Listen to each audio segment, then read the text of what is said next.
Jumat 19 November pukul 8 malam live di Kompas TV. Korban yang baru berumur 17 tahun ditemukan tak bernyawa di sebuah gang dengan kondisi luka di sejumlah tubuh akibat terkena benda tajam. Sebelum kejadian, korban diketahui sedang berboncengan dengan adiknya. Namun saat bertemu dengan suaminya, korban kemudian bertengkar dengan suaminya hingga korban ditemukan sudah tidak bernyawa. Kini jenazah korban dibawa ke Rumah Sakit Andi Makassar untuk diotopsi.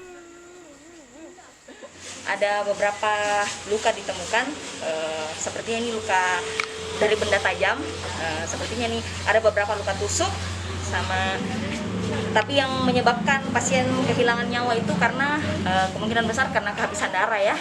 Jadi karena ada shock hipovolemik yang dialami, karena kehabisan darah yang begitu banyak, karena ada luka robek di leher. Dipasang-pasang dipanggil di mertuanya. Iya. Oh, dia jemput di rumah. Iya, di mertuanya. Iya.